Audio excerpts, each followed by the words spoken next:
Regret outweighs the experience. I say experience broadly because I believe in any facet of life, regret will always outweigh the momentary enjoyment. We are a very self sabotaging species, and our mind can trick us into doing something that will bother us for a very long time.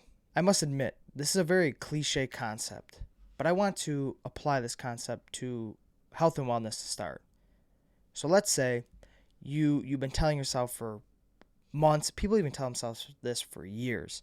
I'm going to get in shape. I'm going to eat clean. I'm going to start going to the gym and I'm going to repair whatever's wrong with my body. I'm going to be in the best shape I possibly can, right? Now, no matter how many times you tell yourself this, you can't seem to get yourself to go to the gym.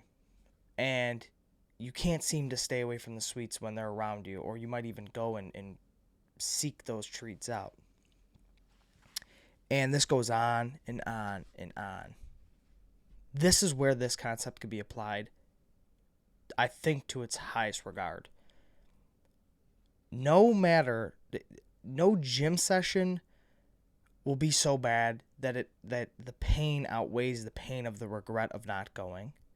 And I don't believe there is a single bag of chips, a single piece of chocolate, ice cream. There is no food on planet Earth that outweighs that regret that you feel that night when you lay in bed after you told yourself, I'm not going to eat anything bad, I'm going to eat clean, and you just completely lied to yourself. That is the ultimate just regret and horrible feeling you could feel, personally.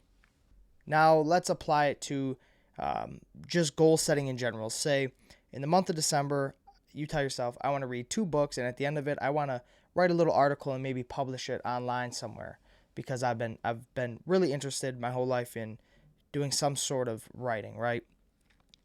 Now, you get your 2 books, you start off December hot. First week, you're reading like crazy, you're halfway, maybe 3/4 of the way through a book. Week 2 comes in and you start to slow down, the excitement's gone.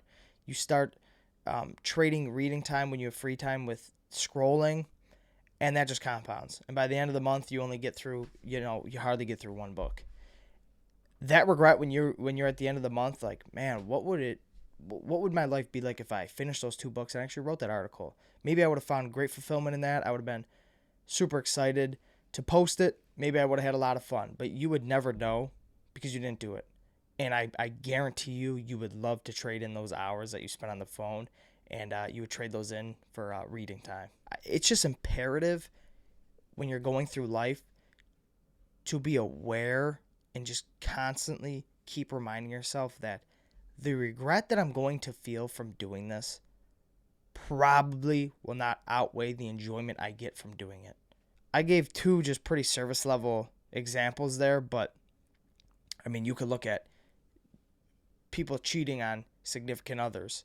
A lot of people that do that end up regretting it in the long run. It's like, man, lust got the best of me, and I ruined something with this really great person because lust. I traded something that was really good for me for a momentary, just little bit of enjoyment, and I ended up regretting it wholeheartedly. I think you could apply this concept to everything that you could possibly think of in the world. Say you even are a gym goer, you go often, and you're like, I'm going to start doing more cardio. And you're not feeling it at the end of the lift, like, I really don't want to hit cardio. You'll never regret just hitting it. You'll never regret doing it. You always regret not doing it. Now, another concept that I think works perfectly with this is the concept of time will pass. No matter what, time's going to pass. And that's something that I told myself a lot that helped me tremendously while going through this last cut, because this is like the most successful cut I've had in my entire life. And what I kept telling myself was, A, the regret of eating this thing is going to outweigh the enjoyment of eating it. And B, I told myself, time is going to go on. No matter what, time is going to go on, whether I eat it or not, and whether I stick to the cut or not. The months will roll on, okay? And it's like, in 3 months from now, you could either be where you want to be or still in the same position or even worse, right? No matter what, time will go on. And when you truly start to understand that, and really grasp what that means, it's pretty life-changing, because it just allows you to realize that no matter what I do, if I don't do what I said I'm going to do, time's going to go on. Time doesn't just stop for you. And I think you need to, go through a little bit of trials and tribulations with that. I think you need to be on the other side of that where, the 3 months does end and you're not where you want to be, and you're like looking back like, the fuck did I, like, come on, why did I just waste all that time? That was annoying, and then you just are so upset with yourself. And I think it takes a couple of those till you realize, like, okay, let me try something different here.